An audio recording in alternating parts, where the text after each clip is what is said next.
Dia juga melakukan sodomi dan mutilasi kepada anak-anak jalanan. Begitu dibuka, kaget dia. Ternyata isinya adalah potongan tubuh.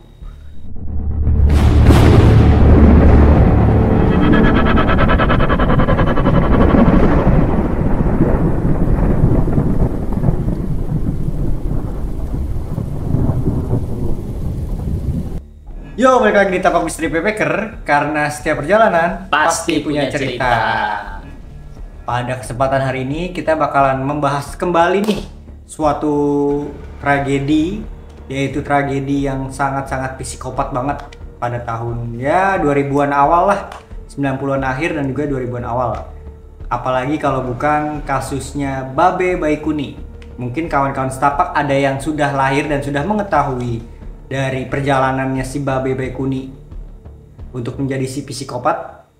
Jadi daripada berlama-lama lagi, kita bakalan bahas dari gua Raja dan juga Mas Kanjit yang bakalan informasin kalian. Betul. Sebelumnya di konten sebelumnya di channel Tapak Misteri Backpacker kita udah ngebahas soal robot gedek. Iya. Nah, kasusnya hampir serupa dengan robot gedek karena si Babe alias Baikuni ini, Baikuni alias Babe ini. Iya. Dia juga melakukan sodomi dan mutilasi kepada anak-anak jalanan. Ya, jadi kasusnya awal kasus Babe ini terungkap itu pada tanggal 8 Januari 2010. Oke. Nah, jadi ada seseorang yang bernama Abdi Alfri yang mau berangkat kerja tuh kalau nggak salah, dia jam 5.45 lah, hampir jam 6 lah. Oke. Dia ngelewatin BKT. Oke, BKT dengan Banjil Kanal Timur yang ada di Jakarta Timur. Betul. Nah, dia tuh lagi di jalan, matanya dia tuh tiba-tiba ngelihat suatu bungkusan yang diikat pakai tali kuning gitu di BKT. Terus disamperin tuh. Begitu dilihat kayak kantong belanjaan gitu. Yang ditutup pakai tali kuning gitu. Terus di bawah kantong belanjaannya itu rembes ada cairan gitu. Cuman nggak kelihatan karena masih pagi kali ya, jadi nggak terlalu terang. Nah, terus dibuka sama dia. Pas dibuka itu ada kantong kresek hitam lah di tas. Oh, di dalam lagi ya? Iya, ada. Begitu dibuka, kaget dia. Ternyata isinya adalah potongan tubuh. Potongan tubuh. Dan akhirnya dia heboh, manggil orang-orang sekitar, warga-warga sekitar. Akhirnya dikerumunin sampai polisi datang ke tempat kejadian. Oke. Nah, setelah polisi datang ke tempat kejadian, potongan tubuh tadi dibawa ke forensik. Ya, forensik di Rumah Sakit Cipto Mangunkusumo. Nah, dari hasil forensik ditemukan bahwa itu adalah potongan tubuh anak-anak berusia 8 sampai 12 tahun. 6 sampai 12 tahun. Oke. Sehari setelahnya, yaitu tanggal 9 Januari 2010. Tanggal 9 Januari 2010 ditemukan juga potongan kepala di kantong plastik hitam di daerah Rawat Ratai, Cakung, Jakarta Timur. Oke, berarti masih sekitar Jakarta Timur ya? Betul. Nah, polisi punya hipotesis, kesimpulan sementara itu kalau kepala dan potongan tubuh yang ditemukan sehari sebelumnya itu adalah satu bagian milik satu orang. Satu orang, benar. Nah, akhirnya ada ketua RT di daerah Cakung juga yang melaporkan kalau ada salah satu warganya yang kehilangan anak. Yang bernama Ardiansah. Nah, setelah dilakukan tes DNA, ternyata benar potongan tubuh dan kepala itu adalah milik si Ardiansah itu. Berarti muka si Ardiansah nih udah nggak berbentuk gitu? Masih. Jadi waktu itu belum dikasih lihat itu potongan tubuhnya ke keluarganya, hanya dicocokin aja gitu. Nah, setelah di tes DNA, benar itu ternyata si Ardiansah. Nah, terus orang tuanya cerita kepada polisi, memberi keterangan kalau sebelumnya itu si Ardiansah ini memang suka ngamen di daerah Terminal Pulau Gadung. Ngamen. Dan di sana, di daerah-daerah situ tuh dia sering kumpul dan nongkrong lah istilahnya sama orang yang namanya Babe ini, Baikuni ini alias Babe. Nah, si polisi itu langsung bergerak cepat tuh. Diringkus lah si Babe di kontrakannya di daerah Cakung juga. Setelah itu barulah terungkap kasus sodomi dan mutilasi yang telah dilakukan sama Babe ini dari tahun 94 sampai tahun 2010. Berapa tahun? 17 tahun. Ya, Kurang 17 tahun. 17 tahun baru tangkap. Nah, dalam pengakuannya juga Babe itu bilang kalau selama ini dia hanya menyodomi dan membunuh. Oke. Ya. Dia melakukan mutilasi kepada korbannya itu dimulai di tahun 2007. Oke. Nah, jadi untuk korban-korban yang dimutilasi itu menurut sumber yang gue baca ada 4 orang, 4 anak ini yang jasadnya nggak ditemukan jasadnya nggak hanya dikubur di Jakarta, tapi ada di Kuningan, di Magelang, Purworejo sama Purwokerto gitu. Jadi Babe ini bisa dibilang dari melakukan kejahatan dari tahun 94 sampai 2010 dan baru ketahuan di tahun 2010 itu. Nah, untuk yang lainnya ya hanya disodomi dan dibunuh. Oke, jadi itu semuanya emang benar-benar dibunuh ya, dibunuh. Nggak ada yang hidup gitu ya? Nggak. Dia bilang kalau korbannya itu sebanyak 12 orang. 12. Tapi menurut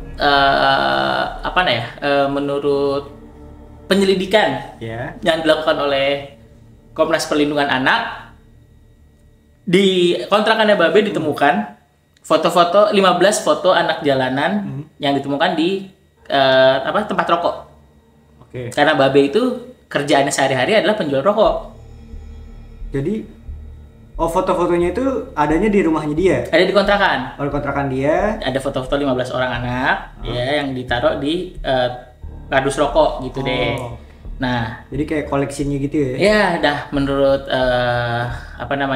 pihak dari Komnas HAM itu mungkin 15 orang ini adalah korban atau sasaran.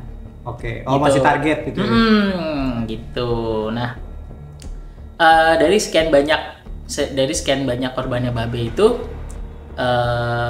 ternyata Babe itu nggak cuman ngejalanin perbuatan bejatnya itu di Jakarta doang. Jadi dia di daerah-daerah yang tadi gue sebut juga dia melakukan hal-hal seperti itu karena si Babe ini ternyata jadi anak-anak jalanan ini kayak dia diasuh sama Babe. Oke. Kayak diasuh. Modusnya jadi, gitu ya modusnya gitu. Tapi kenapa Babe bisa ketangkep? Karena dia menurut sumber yang gue baca si Babe ini melanggar dalam tanda kutip SOP-nya. Maksudnya SOP adalah korban-korban yang sebelum si Ardiansyah ini dia itu korbannya ini bukan merupakan anak asuhnya Babe. Maksudnya anak asuh maksudnya yang ya kalau misalnya habis capek ngamen nongkrong di Babe terus habis itu dikasih minum atau segala macam gitu maksudnya anak asuhnya. Nah, yang lainnya selain Ardiansyah itu adalah orang-orang yang anak-anak pengamen jalanan yang random yang ketemu dia random gitu. Kalau si Ardiansyah ini sampai sebelum perbuatannya dilakukan ke Ardiansyah ini, si Ardiansyah itu diajak ke kontrakannya dia, terus dikasih makan mie, dirayu supaya mau disodomi. Ya udah pasti itu anak nolak dong. Yeah. Marah tuh si Babe. Ini menurut keterangan Babe yang diceritakan sama polisi ya. Terus akhirnya si Ardiansyah ini dicekek. Pakai kayak tali rafia atau apalah itu, pokoknya di lehernya tuh dicekek. Diikat gitu. Diikat. Terus setelah diikat itu lemas kan, mati. Ya, mati, lemas, dan barulah Babe melakukan nafsu bejatnya itu. 3 ya. Disodomi, di ini, dan gilanya lagi setelah dia puas sodomi si korban ini, si Ardiansyah ini, kalian tahu Babe ngapain? Itu mayatnya ditinggalin gitu aja di kontrakannya dia balik lagi jualan. Tuh, coba lo bayangin, jangan setapak bayangin deh. Jadi udah habis di sodomi, dibunuh segala macem, dia balik lagi jualan, habis jualan balik lagi kontrakan, baru si Ardiansyah ini, si korban ini dimutilasi. Gitu. Oke.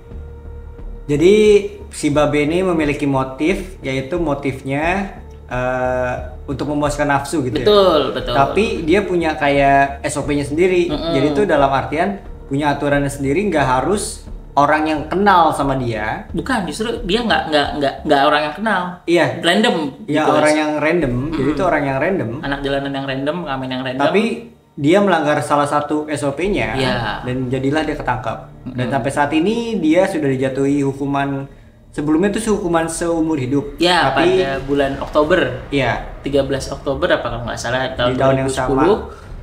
Terus diperpanjang, dijatuhin hukuman yang lebih berat lagi, jadi hukuman mati di bulan Desember 2010. Ya, karena kasasinya nggak diterima oleh pengadilan, Ya, sampai bandingnya, sekarang masih belum dilaksanakan hukuman matinya. Mati, betul. Masih ada di Lembaga Pemasyarakatan Cipinang.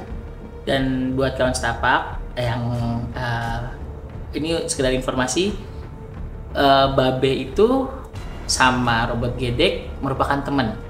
Iya, korelasinya mereka adalah temen satu pekerjaan lah, bisa dibilang gitu. Waktu Maksudnya di daerah Senen jadi pemulung, iya, sama-sama jadi jadi pemulung. pemulung. Nah, tapi menurut pengakuan pengacaranya Babe, ya, itu dia nggak ada, Babe ini atau Baekuni ini sama sekali nggak ada sangkut pautnya dengan Robot Gedek. Sedangkan bantahan dari pengacaranya Robot Gedek itu bilang si Babe ini ternyata udah pernah menjadi saksi yang memberatkan Robot Gedek, tapi namanya bukan Baekuni waktu itu. Babe ini pakai nama Sunarto. Oke. Gitu. Dan tapi polisi pun bersikukuh kalau Robot Gedek itu ketangkap karena memang ada bukti-bukti yang memberatkan, bukan karena kesaksian dari si orang yang dianggap Babe ini. Gitu.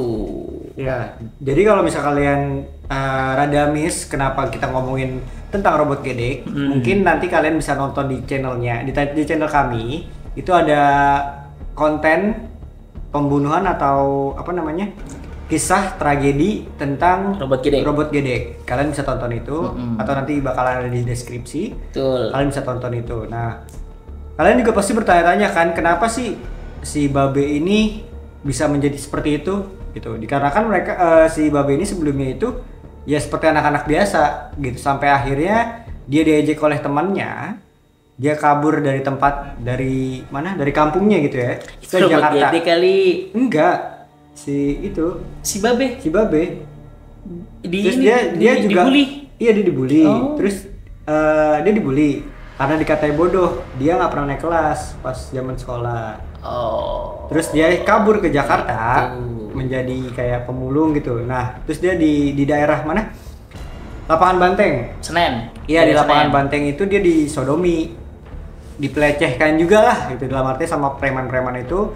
Jadilah dia seperti orang yang mentalnya terganggu dalam hal hasrat seksual gitu. Jadi ya dari kita sih mengingatkan jangan pernah membuli, apalagi memojokkan seseorang dari secara langsung ataupun dari sosial media. Itu sangat-sangat dilarang gitu ya bagi kita ya, sangat-sangat melarang lah gitu, karena kita nggak tahu mental seseorang itu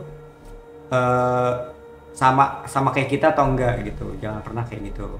Mungkin dari kita segitu aja. Apa mau tambahin lagi, Mas? Cukup dari gue segitu aja. Ya, atau teman-teman kawan setapak mau nambahin bisa di kolom komentar. Betul. Jadi kalian jangan lupa untuk subscribe, like, komen, dan juga share serta komen. Dikarenakan kita bakalan ngebahas konten-konten seperti ini, jadi jangan sampai ketinggalan. Kita undurin diri dari Tapak Misteri Backpacker karena setiap perjalanan pasti punya cerita. Dadah. Bye-bye.